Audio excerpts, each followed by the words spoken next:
जय श्री राधे। मिट्टी के प्रभाव के कारण लक्ष्मण की बुद्धि हुई भ्रमित। इस कथा को सुनने के लिए वीडियो के अंत तक बने रहें। मार्कंडेय पुराण में एक कथा आती है। राम लक्ष्मण सीता जब वन में प्रवास कर रहे थे, मार्ग में एक स्थान पर लक्ष्मण का मन कुभाव से भर गया, मति भ्रष्ट हो गई। वह सोचने लगे कि कई ने तो वनवास राम को दिया है, मुझे नहीं। मैं राम की सेवा के लिए कष्ट क्यों उठाऊं? राम जी ने लक्ष्मण से कहा, लक्ष्मण, इस स्थान की मिट्टी अच्छी दिखती है, थोड़ी बांध लो। लक्ष्मण ने एक पोटली बना ली।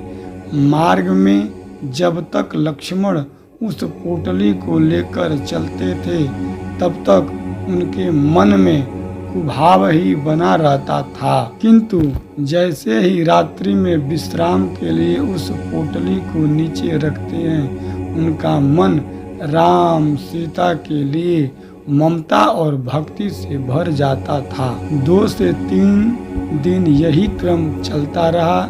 जब कुछ समझ नहीं आया तो लक्ष्मण ने इसका कारण राम जी से पूछा।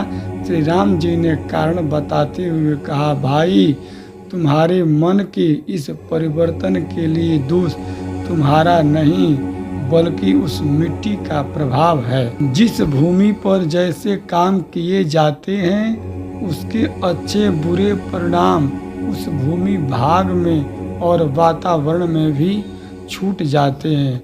जिस स्थान की मिट्टी इस पोटली में है, वहाँ पर सुंदर और उपसुंदर नामक 2 राक्षसों का निवास था। उन्होंने कड़ी तपस्या के द्वारा ब्रह्मा जी को प्रसन्न करके अमरता का वरदान मांगा।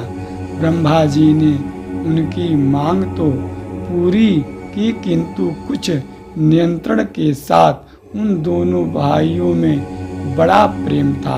अतः उन्होंने कहा कि हमारी मृत्यु केवल आपसी विग्रह से ही हो। सबके ब्रह्मा जी ने वर दे दिया। वरदान पाकर दोनों ने सोचा कि हम कभी आपस में झगड़ने वाले तो हैं नहीं। अतः अमरता के अहंकार में देवों को सताना शुरू कर दिया। जब देवों ने ब्रह्मा जी का आश्रय लिया, तो ब्रह्मा जी ने तिलोत्तमा नाम की अप्सरा का सृजन करके उन असुरों के पास भेजा। सुंदर और उपसुंदर ने जब इस सौंदर्यवती अप्सरा को देखा तो कामांध हो गए, तुम मेरी हो, और अपनी अपनी कहने लगे।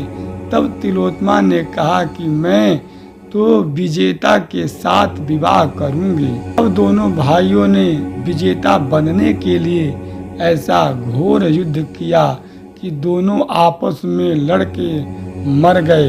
वह दोनों असुर जिस स्थान पर झगड़ते हुए मरे थे, उसी स्थान की यह मिट्टी है।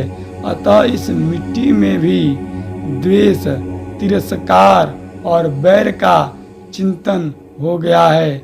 जिस भूमि में जैसे कर्म किए जाते हैं, वैसे ही संस्कार वह भूमि भी प्राप्त कर लेती है। इसीलिए गृहस्थ को अपना घर सदैव पवित्र रखना चाहिए। इसी के कारण हे लक्ष्मण, तुम्हारा बुद्धि भ्रमित हो गया था।